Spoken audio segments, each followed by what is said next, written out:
Ele é jornalista e head de produto e inovação do iFood. Formado em 2008 no curso de jornalismo da Universidade Presbiteriana Mackenzie, é mestre em tecnologia e mercado pela Faculdade Casper Libero, tem especialização em inovação no MIT e empreendedorismo e negócios em Harvard. É professor de disciplinas relativas às áreas do digital, estratégia de conteúdo, negócios e produção da FGV, INSPER e Mackenzie. Entre 2014 e 2024, liderou as operações de produtos de esportes da Globo, assumindo a posição de gerente de produto e head do Cartola, à época o maior fantasy game do planeta, e do Cartola Express. O projeto Memória de Jornalismo recebe o jornalista Rafael Isbarai. Rafael, muito obrigado pela sua presença, legal ter você aqui. Vamos começar pelo básico, né? Por que jornalismo e por que o Mackenzie? Faz tempo, são 20 anos que toda a trajetória começou aqui no Mackenzie, mas muito em função de duas razões. A primeira, relativa ao futebol. Eu acho que boa parte dos alunos que ingressou à universidade tinha um sonho ou gosta de esporte. Eu sempre quis ser jogador de futebol, joguei futsal pela boa parte da minha vida, jogo até hoje. E desejava trabalhar com esporte. Acho que esse era o primeiro ponto. Então, o esporte me aproximaria do jornalismo e vice-versa. O segundo, em relação à Universidade Presbiteriana Mackenzie, é sobre a tradição, mas tem um ponto que me chamou bastante atenção quando eu olhei a grade curricular. A grade curricular já começava a falar de campos relativos à tecnologia. E se eu olhasse outras universidades em um momento de comparação, eu achava que o Mackenzie estava um pouquinho à frente. Então, isso me motivou a ingressar em jornalismo aqui. Você lembra quais eram as redes que existiam? Claro. O Orkut tinha 1 ano, o Facebook tinha 1 ano também, o Facebook é de fevereiro de 2004. O Twitter não existia, o iPhone não existia, o iPhone é de 2007. Então, a nossa principal meio de comunicação era o MSN, no passado era o ICQ, poucos vão lembrar que estamos assistindo, mas a gente começava a entender o que era o Facebook. O Facebook, ele é de 2004, mas ele já começava a ganhar tração porque ele estava em algumas universidades americanas. E ele abre para o mundo, para todos os usuários em 2006. Então, já começava algum burburinho, mas eu acho que o maior ponto, que é o iPhone, que foi em 2007, foi no meio da faculdade, que eu acho que aí é uma das 3 revoluções que a gente tem na internet hoje. Bom, desde a faculdade você sempre foi muito ligado em tecnologia, né? Você saiu da faculdade e foi para essa área? Logo no meu primeiro ano de faculdade, eu estagiei, por sorte, numa editoria de esportes, no portal IG. E aí, para quem nos assiste, acho que é bom criar um contexto. Nos anos 2000, os portais de notícia eram muito fortes. Então, Terra, UOL, IG, tinham muitos jornalistas. Ball, Brasil Online. Era um modelo de negócio baseado em internet gratuita. Houve o boom da internet a partir dos anos 2000. Então, existia uma safra de oferta de emprego muito grande. Muitos jornalistas saíram das redações tradicionais, né, para trabalhar com internet. Muitos. Conheci muitos, por exemplo, que trabalharam na revista Veja, que posteriormente eu trabalhei. Mas durante a faculdade eu trabalhei com esporte. Quando eu terminei a faculdade, 2 ou 3 meses depois, quando eu comecei o mestrado, aí eu fui trabalhar na revista Veja e aí com tecnologia e com esporte. Muita coisa mudou desse tempo para cá e tal. Eu ia deixar essa pergunta para o final, mas a curiosidade me mata. E imagino que para as pessoas também, a gente sabe um pouquinho da sua trajetória. O que é um jornalista no iFood, por exemplo? Ótima pergunta. Trabalhar no iFood, para mim, é um sonho, porque é uma empresa de tecnologia brasileira. E eu acho que todo profissional de comunicação precisa estar muito próximo à tecnologia. E quando eu entrei no iFood, eu identifiquei que o que eu faço no iFood é a mesma coisa que eu fiz na Globo por 10 anos, que é fazer produto. E fazer produto, no fim, é fazer jornalismo, que é criar algo para o interessado, para o maior interessado, que é o consumidor final, e por meio disso construir histórias. Mas eu construo histórias a partir de um aplicativo. Então, no iFood, eu sou responsável pela área de produto e inovação. O que eu faço lá? Eu tento entender como vai ser o próximo consumo ou um consumo diferente do usuário hoje que é do iFood. Então, o CEO, o Diego Barreto, quando eu cheguei ao iFood, ele me mandou uma mensagem no WhatsApp dizendo você está chegando para fazer o novo iFood. E é uma responsabilidade muito grande. E fazer o novo iFood, no fim, é quase fazer jornalismo, porque você vai entrevistar as pessoas, você vai entender quais são as dores delas, você vai ouvir um lado e um outro lado para que você tenha conclusões e você desenvolve o aplicativo, desenvolve o serviço. E nesse momento eu estou desenvolvendo recursos e funcionalidades que podem fazer do futuro do iFood algo ainda melhor que o presente. Dá para dizer então que a gente tem um mercado maior do que quando você saiu da faculdade para o jornalista ou barra comunicador? Depende da perspectiva que a gente quer enxergar. Sob a ótica de redações, empresas de mídia, eu acho que temos uma escala menor de vagas e de pessoas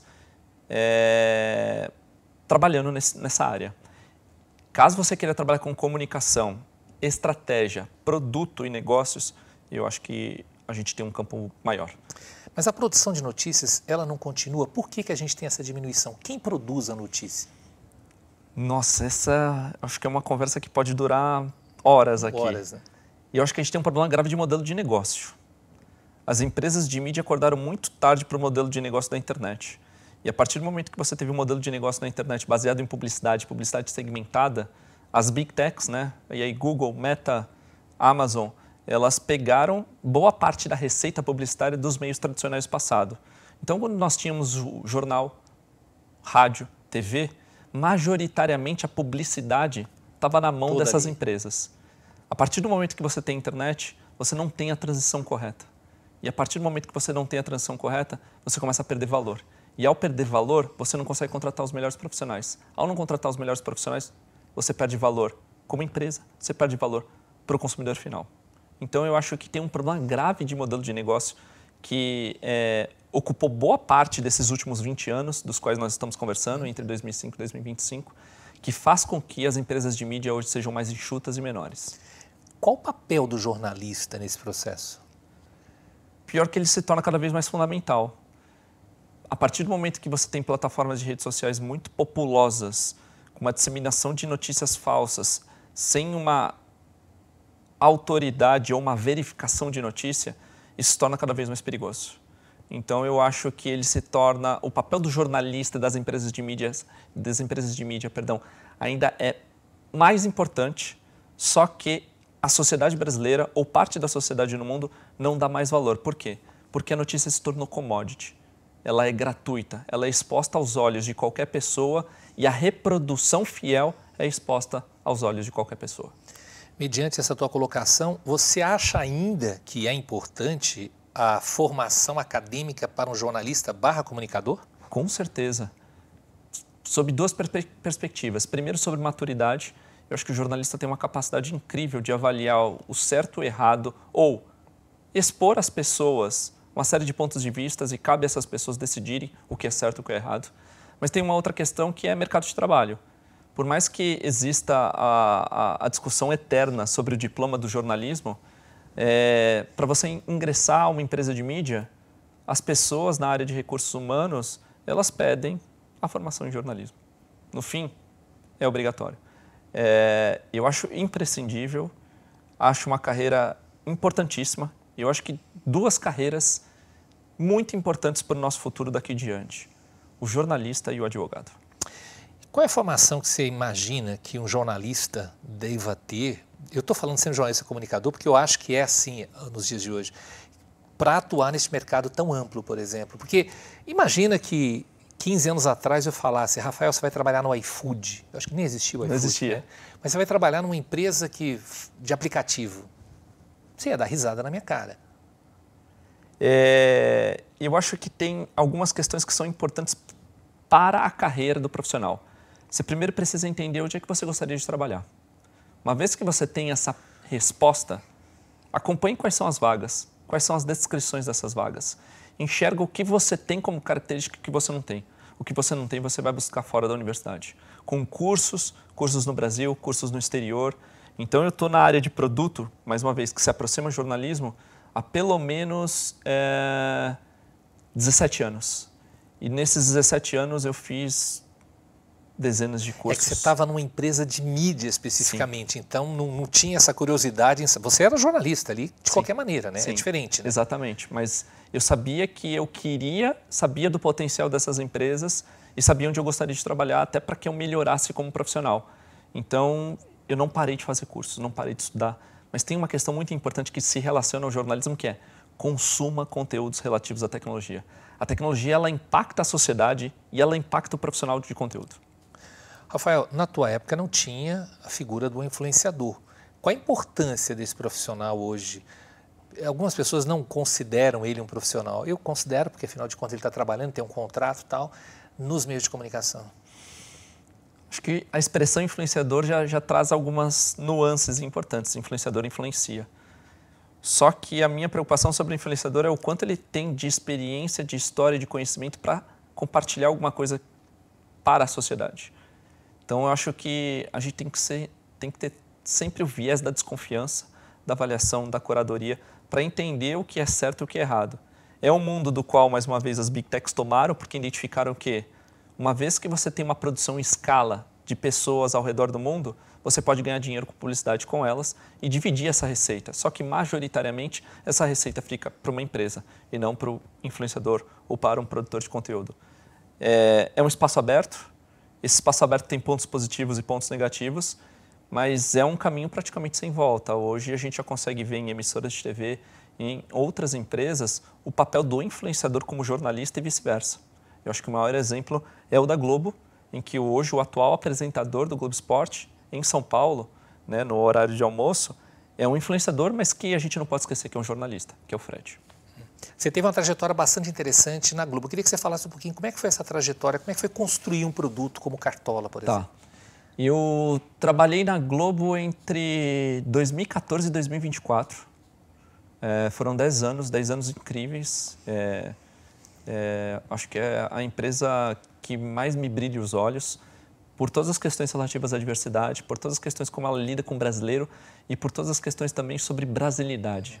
A Globo é uma empresa brasileira e eu acho isso muito bonito, principalmente no mundo que hoje as empresas globais, elas meio que destronam os mercados locais e a Globo consegue se manter e se mantém muito bem.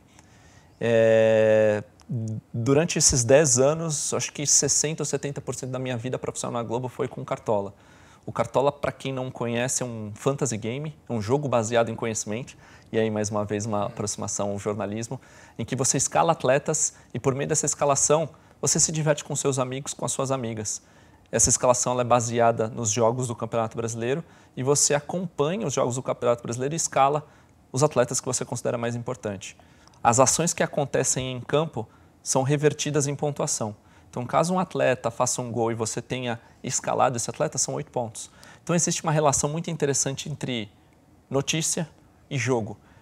E além dessa relação, tem uma questão que impacta o negócio e aí que contribui para o jornalismo, que é o quanto o Cartola potencializa as pessoas a assistirem aos jogos na TV Globo, no Sport TV, no Premiere, o consumo de conteúdo no GE.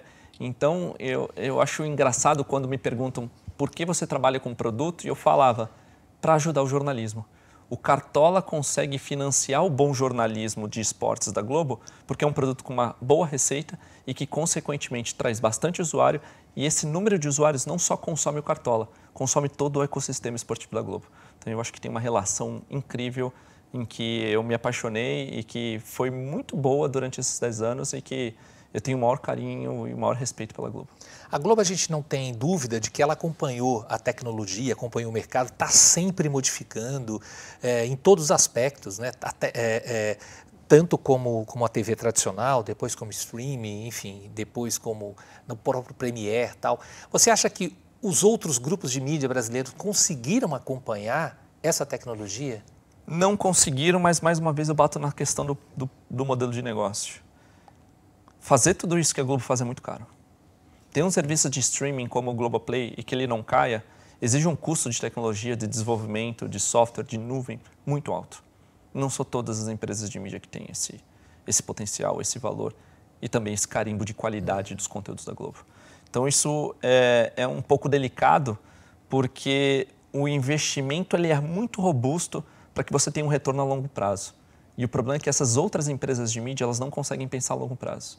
Elas têm que sempre pensar a curto prazo. E ao pensar a curto prazo, você não consegue fechar as contas. E ao não fechar as contas, mais uma vez, você não tem os melhores profissionais, você não tem um número desejável de anunciantes e de pessoas consumindo, consequentemente o modelo de negócio se rui. Você deve ser um otimista ou não em relação ao futuro da comunicação. Estou dizendo em relação a trabalho, por exemplo. Eu vou pegar aí um caso do Cazé. Quer dizer, Casimiro pelo que eu me lembro, era um garoto que ficava no quarto dele fazendo comentários e tal. Como é que um sujeito desse vira uma empresa? Qual é o segredo? Olha, se eu soubesse, eu também faria, porque o Cazé transmitiu o Mundial de Futsal, por exemplo, que é algo que eu adoro, que eu acompanhei, a Olimpíada e vários outros esportes, né? Eu acho que é muito difícil falar sobre segredo, mas eu acho que é interessante falar sobre o que ele faz e por que às vezes as pessoas não conseguem reproduzir. Acho que a primeira coisa é a autenticidade. Desculpa, você sempre fala em modelo de negócio. Cazé é um modelo de negócio? Excelente pergunta. Eu acho que não. Não é? Eu acho que ele é sustentável para ele. Uhum. Mas ele não é... O modelo de negócio de quem cede os direitos para ele não é. Exemplo, Olimpíada. Para você ter a exibição das Olimpíadas, você paga milhões de dólares. Cazé... Do COI. Pro COI. Com COI, Comitê Olímpico Internacional. A Cazé TV, ela faz parte do grupo da Live Mode. E a Live Mode ela é responsável por distribuir direitos de transmissão. E quando ela às vezes não consegue distribuir, ela distribui num valor um pouco menor para produtores de conteúdo, como é o caso da Cazé TV. E eu acho que para ele faz muito sentido porque é uma empresa pequena, os custos são baixos, consequentemente você tem receita, mas para quem detém os direitos, esse modelo de negócio não funciona. Não funciona. Uhum. Boa parte dos direitos de transmissão que foram cedidos à Cazé ou foram por preços muito mais baixos ou foram cedidos gratuitamente. Mas a gente acompanha contratação, não sei o quê, o grupo que está aumentando, você tinha lá 4 pessoas, agora tem 40, contrata a gente da Globo. Quem paga isso? O BuzzFeed em 2010 valia mais de 5 bilhões de dólares, hoje ele não vale nem 500 milhões. E o BuzzFeed era algo noticioso. Revolucionário. Para a época era revolucionário. Revolucionário. Tirou, por exemplo, os principais profissionais do The Guardian para fazer o BuzzFeed UK, no caso do Reino Unido, com uma cobertura espetacular. O modelo de negócio não funcionou. 15 anos depois, hoje, o BuzzFeed não tem relevância nenhuma. Mas pelo que você está me dizendo, quer dizer, porque para quem está de fora, parece que é tudo um grande sucesso, né? Para a gente estar assistindo. Até porque você tem uma quantidade. Eu gosto de futebol, assim como você, quer dizer, me incomoda, eu vou ser velho, o negócio é na Globo. Quarta e domingo é na Globo. Agora a quantidade de possibilidades é muito grande. Como é que essa verba é distribuída? Essa é a corrida da publicidade, né? A gente consegue olhar os campeonatos, né, que acontecem ao redor. É um modelo muito parecido ao mercado americano, só que o mercado americano é um mercado mais consolidado, né? Vou dizer sobre a NFL, futebol americano. As quintas-feiras é da Amazon, aos domingos, se não me engano, é da NBC, às segundas é da ESPN. Esse mercado ele já é mais consolidado. No Brasil, ele é ainda um pouco complicado. Eu não tenho os números, né? Não são empresas de capital aberto. Mas eu sempre questiono algumas dessas coisas, por quê? Primeiro, a venda do direito ela é uma venda mais cara. Eu não sei o quanto estão se pagando por ela. O quanto o Globo paga, o quanto o YouTube paga, o quanto o Amazon paga, né? São players hoje que estão entrando no mercado e vão transmitir, por exemplo, o Campeonato Brasileiro de 2025. O quanto se recebe de publicidade, essas empresas também não abrem. Algumas empresas, elas colocam as cotas valendo milhões, mas no momento da negociação, eles colocam descontos de 80%, 90%. Isso é uma prática muito comum do mercado, principalmente de empresas tradicionais de televisão. Então, eu acho difícil fechar a conta e tem casos claros, por exemplo, a Liga dos Campeões na TV Globo nunca fechou a conta. Isso não é um segredo.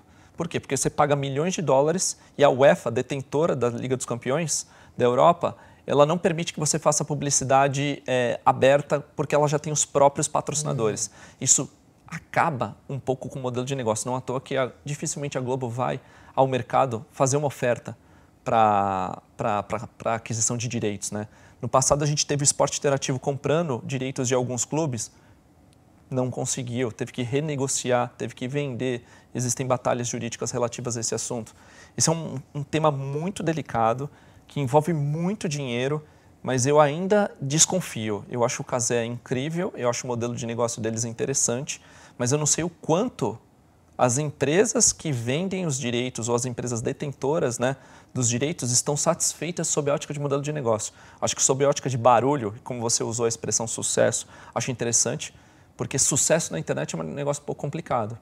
Eu tenho a minha newsletter lá, que tem 1.500 assinantes.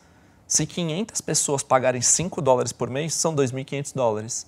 $2.500 pelo real que está hoje, são quase R$15.000. É sucesso?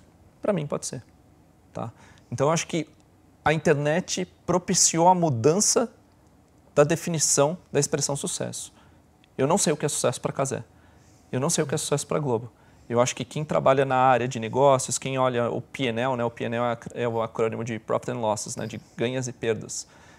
Para entender se fecha a conta, eu acho que eles têm que vir à tona e entender e explicar um pouco o mercado. Óbvio que eles não vão abrir, porque não são empresas de capital aberto, mas eu ainda desconfio desse modelo de distribuição pulverizada de direitos de transmissão. E aí não é uma defesa sobre a Globo, é só uma desconfiança de modelo de negócio. Para aquele Rafael lá que queria fazer jornalismo esportivo, você acha que valeu a pena fazer jornalismo? Muito. Muito. Eu acho que o jornalismo me tornou um ser humano melhor. Porque eu consigo ouvir os lados da esquerda e da direita, dos torcedores do Corinthians e do Palmeiras. Eu consigo expor o ponto de vista para outras pessoas. E eu acho que tem uma coisa do design thinking que é em produto, que é o exercício da empatia. O jornalista é muito empático, o jornalista é muito desconfiado, o jornalista é muito curioso, o jornalista faz muita pergunta. Então eu acho que o exercício do jornalismo faz com que as pessoas sejam melhores. E por isso que eu acho que a comunicação deveria ser uma disciplina do ensino fundamental, do ensino médio, porque te dá mais maturidade. E eu acho que essa maturidade o jornalismo me deu. E no mundo tão tecnológico, tão confuso, com tanta coisa, qual é o papel que ele representa? Hoje eu acho que ele é o maior representador para... Ele não é mais o mediador, né? Não é, mas ele ainda tem o valor de ser o mediador e o representante para nortear as pessoas sobre o que é verdade e o que é mentira. A gente circula por todos os dias, né, com esse problema.